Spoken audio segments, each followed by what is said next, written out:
L'histoire va se répéter encore. Sur le gold, on va voir une des plus grosses chutes jamais vues sur le gold. Donc, je vais vous expliquer pourquoi dans cette vidéo-là. J'ai créé un indicateur récemment qu'on peut voir le nombre de bougies consécutives qui ont été en verte. Donc, par exemple, si on veut mettre 8, 9, etc. Et si on met 9, on voit qu'à chaque fois qu'il y a 9 bougies consécutives sur l'or, on a un crash de 20 à 50%. Okay. On peut regarder ici. Okay. Donc, je vous laisse regarder. À chaque fois qu'on a 9 bougies consécutives, on a un crash. Okay. En plus de ça, à chaque fois qu'on a un RSI en haut des 70, okay, on peut voir que le marché de l'or va chuter. Okay. Donc, comme ici, on peut voir, boum, moins 45. Ici, moins 15. Fait qu'on voit vraiment que, check, à chaque fois, on voit des moins 20. Ici, moins 33, etc. Donc, on peut vraiment voir que le RSI plus les bougies consécutives de 9 sont vraiment probabilité baissière. Ensuite de ça, qu'est-ce qu'on peut remarquer? C'est qu'à chaque fois qu'on a 9 bougies consécutives, on voit une augmentation du volume. Puis ensuite de ça, la dernière bougie, augmentation de volume.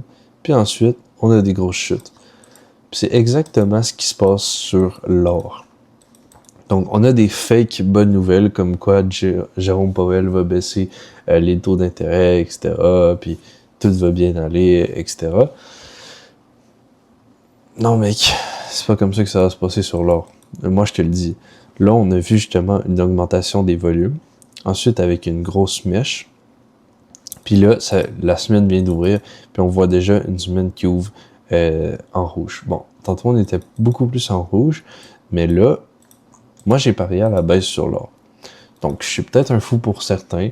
Mais d'après moi, les probabilités sont beaucoup plus ouvertes à une baisse de l'or qu'à une hausse.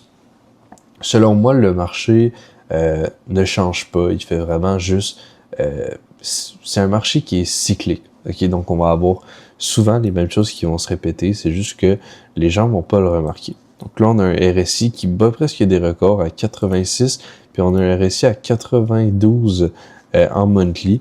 Donc, moi, je me dis... Tu sais, ça peut vraiment baisser avec un RSI. Donc, les marchés qui sont vraiment surachetés, on n'est pas en fear extrême en ce moment. Il n'y a rien qui se passe dans le monde pour que l'or monte autant. Okay? On n'est pas dans une troisième guerre mondiale. On n'est rien là-dedans. Puis l'or spike en vertical. Il n'y a pas autant de fear. Je sais pas qui se passe pour que tout le monde veuille acheter de l'or en ce moment. Je sais pas si vous avez vu récemment, tous les gens font la file pour acheter de l'or parce que ça fait ATH sur ATH. Ils commencent même à en parler aux nouvelles. Donc, quand on voit ça, on sait directement que c'est plus le moment d'acheter, qu'il faut soit se retirer du marché ou même parier à la baisse. Bon, parier à la baisse sur un marché qui est haussier, c'est beaucoup plus risqué qu'on pense. Mais quand tu as les probabilités de ton côté, donc le RSI, les volumes, les bougies consécutives, le passé qui dit la même chose, les gens qui se précipitent pour acheter de l'or, les journaux, les trucs, ben ça met beaucoup en faveur que justement, moi, j'aimerais ça aller chercher un moins 20% et plus. Okay? Donc, moi, mon premier TP, c'est cette zone de demande-là, okay, qui va être à moins 20. Mais c'est sûr que si je peux voir un moins 45, moins 50%, ben je le prendrais vraiment bien. Parce qu'après ça, on va faire du DCA haussier. Puis en un an, on va environ reprendre tout ce move-là. Puis on va être vraiment bien. Ici, je suis rentré en x3 leverage. Donc ça va être vraiment sympathique de pouvoir justement voir qu'est-ce qu'on peut refaire avec notre position sur l'or. Donc moi, je suis pas un peu heureux jusqu'à ici. C'est sûr que je vends pas. C'est sûr que proche de ces zones-là de liquidité, je vais mettre mon stop à BE.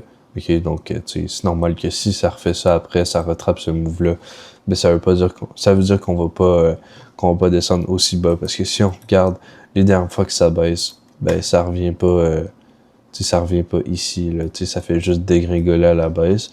Fait que c'est pour ça que moi, dès que ça va commencer à baisser, je vais me mettre à BE.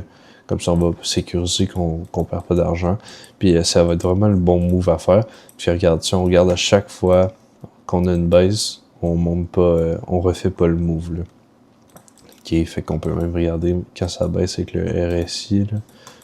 Par exemple, ici, ben tu sais, oui, on baisse, mais tu sais, on revient pas genre compléter ça, puis continuer un peu en haut, stagner, continuer, tu sais.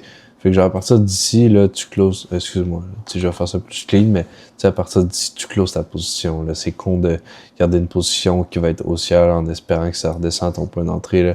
Si ça respecte pas ton analyse, tu fais juste couper ton trade comme ça, tu gardes ton plan actif sur les marchés. Donc, je vais faire souvent des vidéos pour justement garder un suivi sur qu'est-ce que l'on fait, qu'est-ce que je fais avec ce trade-là, qui va être justement, qui est un des plus gros trades que j'ai pris de toute ma vie, un des plus gros, un des plus risqués que j'ai pris. Donc, on va se revoir dans une prochaine vidéo, sûrement peut-être fin de la semaine, voir comment justement l'or avance. J'espère que j'espère que vous allez bien. Donc, prenez soin de vous. Si jamais vous avez besoin d'aide dans votre trading, il y a ma formation Elite Hustler à seulement 100$ par mois, donc vraiment abordable. Accès à une communauté, formation vidéo, plan de formation, communauté déjà de plus de 30 personnes dans quelques semaines.